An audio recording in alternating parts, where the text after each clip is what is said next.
Hi, everyone, and welcome to today's episode of the Positive Proof Podcast. I'm your host, Parmis, and I'm so glad that you're here. If you want to listen to more episodes like this one on self-improvement, mindset, and wellness, go ahead and hit that follow button to join the family. Before I get into today's episode, I just want to ask you guys for a quick and kind favor, and that is if you haven't yet left a review, I would absolutely love it if you could do so. It helps so much to build this podcast and help it grow so that we can increase the positive impact we make and just make it a bigger community. Also, if you are looking for daily motivation, follow me on Instagram at Positive Proof Podcast, where I post behind the scene content and daily quotes that serve as sweet daily reminders. Today's episode was requested by a lovely listener all the way from Nigeria. So shout out to you. I love you and all your support for the show. And I genuinely hope today's episode resonates with you and helps you take away even just one thing. For everyone else who's wondering how to leave episode requests, you can send me your thoughts via the DM me your thoughts link in the description or via Instagram DM. Now, moving on to today's actual topic, we're going to be talking about how to work smarter and not harder. Now, I know you've probably heard that phrase about a million times, but stick around because we're going to dig deeper in a way that feels a lot more genuine than some overused bullet points you've probably read before. And we're going to be diving into 5 main areas that'll help you do what you need to do more efficiently without burning yourself out. Now, a little background before we jump in. I used to think that if I just put in enough hours and ran on adrenaline for long enough, I'd magically reach my goals. But the reality, my output was terrible, aka my exam results in university. And this was after 15-hour daily study sessions. So I started making small changes, intentional steps to figure out how I could accomplish more without sacrificing my sanity. And by my 4th year, I was doing extremely well compared to my first year. So it did end up working. And even when I did start working full time instead of studying, it also applied in the same way. That's the mindset I want us to be in today. We're not looking to be lazy. We're not trying to avoid work. We are trying to make the most of our time so we can be more present, more creative, and ultimately more effective. And when I say work, that could be your 9-to-5 job, your side hustle, or even your day-to-day tasks, whatever it is that fills your schedule. So let's get started. Here are the 5 main points we're going to explore today. Number 1, shifting your mindset about productivity. And I'm going to tell you how. Number 2, prioritizing with intention. Number 3, using tools, systems, and automations. Number 4, delegating and building a support network. And number 5, adapting and refining. Now let's break down each point in detail and talk about how you can start applying these ideas to your own life starting today. Now let's begin by talking about mindset. And if you're sitting there thinking, everyone says to change your mindset, but how? I'll tell you how. Changing your mindset involves changing your thoughts. And changing your thoughts involves conscious intervention. Now, what do I mean by that? I mean verbally telling yourself and reminding yourself to do something different. Talking yourself out of thinking a certain way, even if you don't believe it at first. Constantly checking in with yourself to make sure your thoughts are on the right track for the mindset you want to achieve. If you're going to have to talk to yourself out loud, then so be it. You're going to have to do it. That's how you're going to change your mindset over time, is by talking yourself out of certain behaviors. Now, it's tempting to believe that if we're not physically exhausted or if we're not staying up late every night, we're not working hard enough. That assumption leads us to equate busyness with productivity, and I think that's the first myth that we need to bust. Being in a constant state of exhaustion is not a sign that you're doing things right. It's a sign that something's off. And you can still be a high achiever without constantly running on fumes. Now, there are exceptions to this, being myself, in which I have just chosen to take on more than I can handle at ease. And I'm aware of this. I do work to exhaustion, but that's not because I'm not managing my time properly. It's because I've just taken on an extremely heavy workload. And I'm okay with that because I know it's temporary. I know that I won't do this long term because I also know it's not healthy. So that's another thing. Pay attention to whether or not it's the fact that you're not managing your time effectively, or it's the fact that you've just taken on a workload that's too much for you to handle. Because in that case, you will always be working quote unquote harder. So with that said, let's focus on those who know that they just don't work smart enough. They have a reasonable workload and believe that they can work smarter rather than harder. Now, real productivity is about using your resources, your time, your energy, your attention, using those things more purposefully. It's not about going non nonstop until you drop. If you can learn to create deep focus when you need it and then truly rest when you need that, you will see better results. And this might be a little hard to believe if you're used to the hustle culture narrative, but trust me, once you experience the benefits of working in a sustainable way, you are never going to want to go back. One key mindset shift is to think of your time as an investment. If you invest in rest, you're going to gain more energy to tackle those important tasks. If you invest in learning a new skill, you can work more efficiently in the future. Each choice you make about your time has a ripple effect.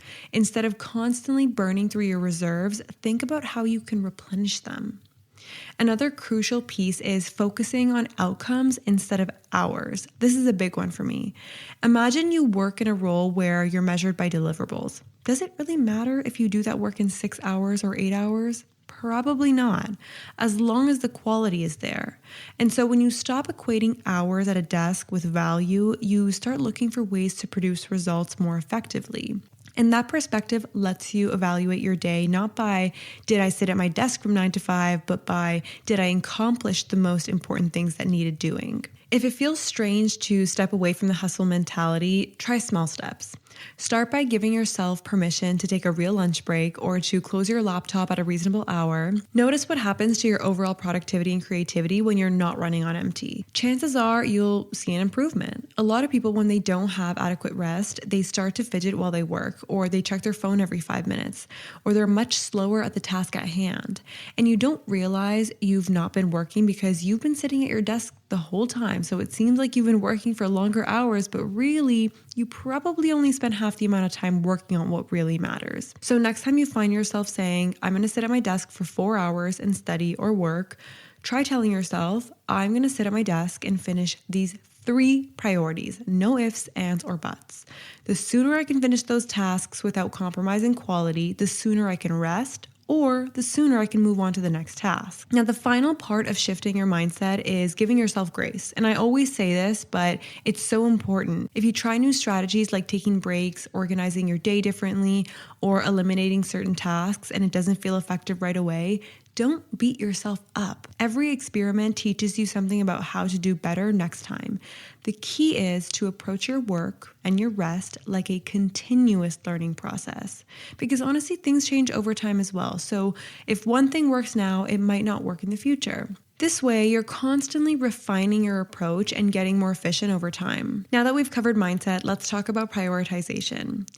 We have got a finite amount of time each day. So how do we decide what tasks get our energy? This is huge because one of the most common reasons people work themselves to the bone is they feel obligated to do everything right now. But spoiler alert, you don't. I used to write to-do lists that were basically brain dumps of everything on my mind, everything I had to do no matter the deadline, and the list was long, okay? Then I tried to hammer through them in order from top to bottom, but that approach often meant I spent prime energy doing tasks that were urgent, but maybe not important. By the time I got to the stuff that really mattered, I was drained. And so once I started prioritizing deliberately, I felt a shift in how much of my truly important work got done. One simple yet powerful method is a ranking system. So I want you to take your list of tasks and label them. You're going to label them A, B, or C. A is going to be tasks that are mission critical. These need to be done soon and they're crucial to your goals. B tasks are important but can wait and aren't as time sensitive. C tasks might be nice to do, but they won't have a major impact. And so if your day is full, those C tasks are candidates to push to tomorrow or just cut it altogether. I also like to think about the 80-20 rule, which suggests that 80% of your results often come from just 20% of your efforts. And if you can identify the tasks that fall into that high impact 20%, you can zero in on what really moves the needle. So ask yourself, if I only get one thing done today, what should that be? And then tackle that first if possible. This approach isn't about ignoring everything else. It's about ensuring the most important stuff doesn't get lost in the shuffle. Another angle is to look at your internal energy flow throughout the day. And this is one that I learned in recent years, but if you are a morning person, do your most important tasks then. And if you come alive after lunch, schedule challenging tasks for the afternoon. Prioritization isn't just about deciding what's more important. It's also about aligning those tasks with the best time for you to handle them. Some people are morning people, some people are night owls, and some people just come alive again after lunch. So plan everything according to your energy levels. And you might be thinking, well, this all sounds good, but what about the fire alarm that goes off unexpectedly? Well, that's where buffer time can be a lifesaver. Schedule a bit of flex time in your day, even just 30 minutes, and that way, if something urgent comes up, you're not completely derailing your whole plan. If nothing urgent pops up, guess what? You've either got 30 minutes to either get ahead on something or just take a breather. People so often cram their schedules and forget to add buffer times, and so when something doesn't go as planned, it ruins their entire day, and then they get overwhelmed and stressed, and then the process continues. So add that buffer time in your schedule. Finally, remember that prioritization is a moving target. You might have a plan in the morning that changes by lunchtime, and that is fine. The point is to have a system in place so that when new tasks or surprises come up, you can quickly reassess and slot them in or decide they can wait. The more you practice, the better you'll get at knowing what truly deserves your time. Next up, let's talk about tools, systems, and automations. This is where a lot of the magic happens when it comes to working smarter, but heads up, before you go downloading every productivity app out there, let's remind ourselves that more tools do not automatically equal more productivity. The key is finding the right ones and using them well. And when we talk about tools, it can mean software like task managers or project management platforms, note-taking apps, or even simple techniques like time blocking on a calendar. What matters is selecting something that truly complements the way you work. For instance, I love using digital to-do lists because it syncs across my devices, but I also love writing in a physical notebook for brainstorming because there's something about putting pen to paper that sparks creativity, and so I use both. Figure out what blend works for you. Systems are about creating repeatable processes that reduce decision fatigue. For example, if you find that you're writing the same emails over and over again, create a template. If you notice that you have a weekly set of tasks like invoicing or scheduling social media posts, batch them together on one day of the week because batching is a lifesaver and it allows you to focus on one type of activity at a time, which means less mental switching. Mental switching also plays a huge role in how productive you are because the more you mentally switch between tasks, the more energy is being taken up, and so the less you're going to get done. Each time you switch tasks, there's a cognitive cost, so minimizing that cost can save a ton of energy. Now, automation is the icing on the cake. If there's a task you do frequently, ask yourself if it can be automated. I love automation. I do it all the time in my workflow for my day job, for social media, for podcasting, for everything. And so that might mean using a calendar automation tool that schedules meetings for you, or setting up a workflow that automatically organizes files. Even small automations, they add up. A good example is email filters. If you get a lot of newsletters or promotional emails, create filters so they skip your main box and go into a folder you can check once a week, if at all. That alone can save you time and reduce distractions throughout your day. Now, these are simple automations, but if you want to get a little bit more complex, Zapier can be a great tool to set up automations between different platforms and softwares. One critical point is I don't want you to over-engineer. If you have too many systems or apps, you'll spend more time maintaining them than actually working. So start small. Identify just one or two processes in your work that feel really tedious or prone to error. Can you automate parts of them? If the answer is yes, do that. Then evaluate and see how it helps before tackling the next thing. Don't try to change everything at once. Let's take a quick break.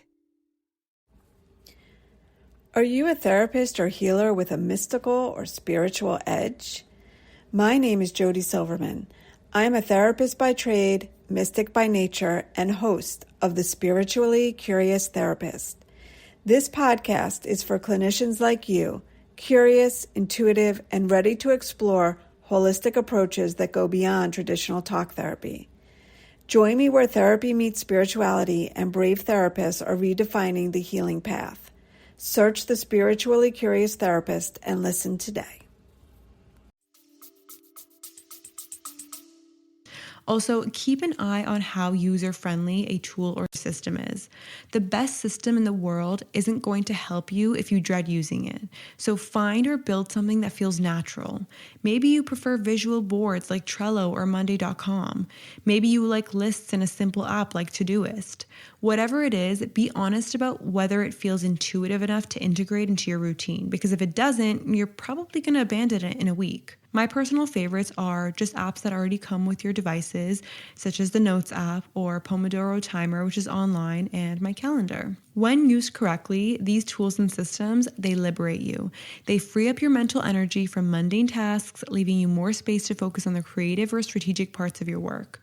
And that's a game changer, because that's how you're going to stand out. So try automating the repetitive stuff, because it allows you to invest energy in what you do best, rather than spending hours on tasks a well set up system could handle more efficiently. Now let's move on to delegation and building a support network.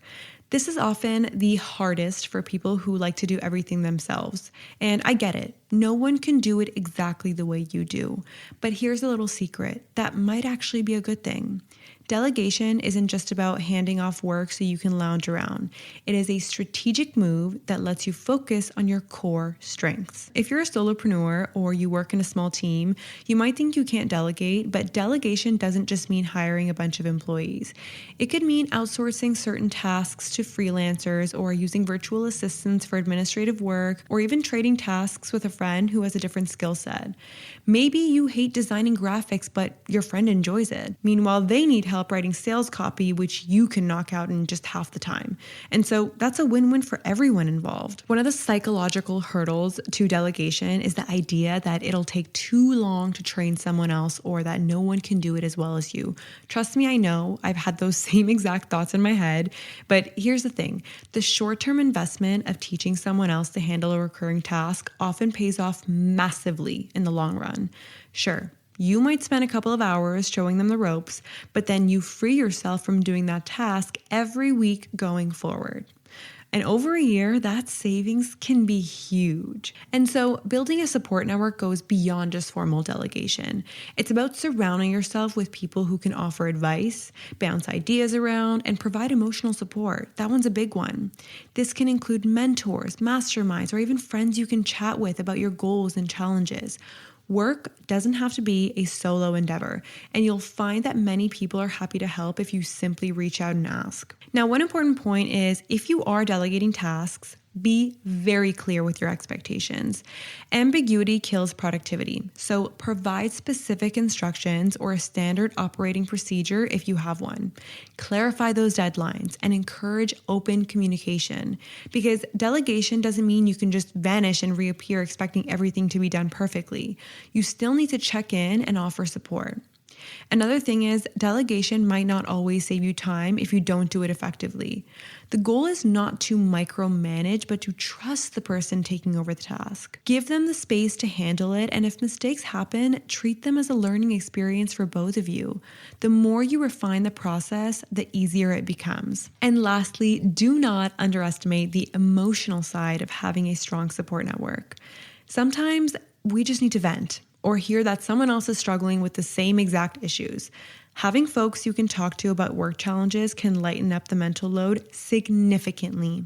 And that mental clarity often translates into working smarter, because you're not bogged down by stress or self-doubt. Finally, we have to talk about the fact that working smarter is not a one-time decision. It's an ongoing process. The moment we think we've arrived at the perfect system, life throws a curveball. Maybe you switch jobs, or your business scales, or you have a change in your personal life that shifts your schedule. Whatever it is, you're going to need to adapt. One of the best ways to stay adaptable is to regularly review what's working and what's not. I like to do a quick little check-in at the end of the week, asking myself, did I accomplish my most important tasks? Or where did I waste time? Was I too optimistic about how much I could handle? Usually I am, by the way.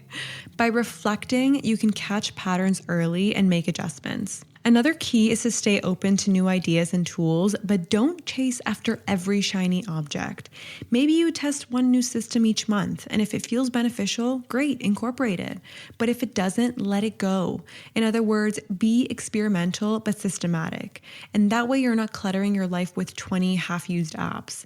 You are continuously evolving towards what works best for you. Because there was a time in my life in university where I did have those 20 half-used apps, and it was overwhelming. Part of adapting is also learning to say no. As you become more efficient, people may start asking more of you. And if you're not careful, you can fill all your newly freed up time with new tasks that might not align with your goals. It's a delicate balance between, we want to be helpful, but we also need to guard our time. And so saying no isn't about being selfish. It's about being intentional. The more you practice it, the more comfortable it becomes. Over time, you're going to notice you have the space to genuinely excel at the things you say yes to. There's also a personal growth aspect to continuous refinement. You might realize a certain task is consistently draining you or that you lack the skills to do it efficiently. Maybe it's time to develop that skill further or pass it to someone better suited. This is why personal development is such a big part of working smarter.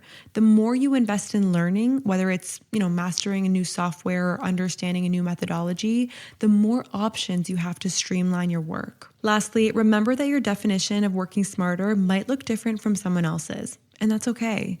Everyone has different goals, different energy levels, and different lifestyles. Focus on finding what genuinely makes you more productive and more fulfilled.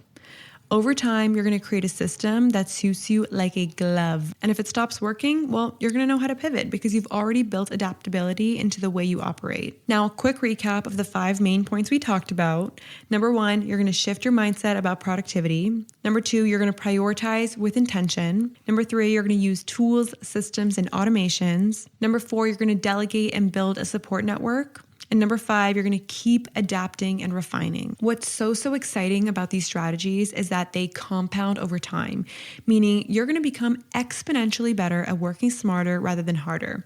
In other words, it might be a slow start, but if you're consistent, you will master this skill in no time. Maybe you start by delegating just one small task, or you decide to implement a simple automation that saves you 10 minutes a day. That 10 minutes might not sound like much, but over a month, that's hours of work saved. And over a year, it could be days or even weeks. And it's not just about the immediate time saved either. Reducing your mental load helps you do better work overall. Now, if you're ready to start, just pick one area that resonates with you the most. Maybe you're intrigued by the idea of automating, or you realize that you've never truly taken a step back to prioritize your tasks. Let that be your starting point. You don't need to overhaul your entire life in 1 week. In fact, trying to do too much at once, it's going to backfire. So just make 1 or 2 changes and see how they feel. And then you're going to give yourself time to adjust because habits, they don't form overnight. If you're used to reacting to emails the moment they come in, you might have to train yourself to check them only a few times a day. And if you're used to saying yes to every request, it might feel uncomfortable to say no, and that's normal. So building new habits and systems takes patience and consistency. It also might help to track your progress for a while, and you can do this by, writing in a journal or using a spreadsheet to note how you spend your time.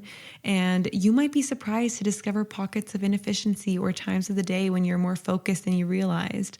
The more awareness you build around your work habits, the easier it is to adjust them strategically. Now, I want to emphasize that working smarter ultimately helps you find your flow. We all have times when we're in the zone where the work doesn't feel like a chore, and that is my favorite state to be in. Ideally, we want to set ourselves up for more of those moments. So by eliminating unnecessary tasks or automating the boring stuff and focusing on what really matters, you free your mind to dive deeper into the work you love or the work that requires your special brand of creativity. And let's not forget the broader impact. When you work smarter, you create space in your life for other things that matter, whether that's your family, friends, hobbies, or just downtime. It's easy to let work consume us, especially if we're passionate about what we do or if we feel pressure to achieve, but we're whole human beings, not just productivity machines. So balancing your time and energy across the areas that enrich your life will actually feed back into your work in a positive way. So how do we know we're successful in our quest to work smarter, not harder?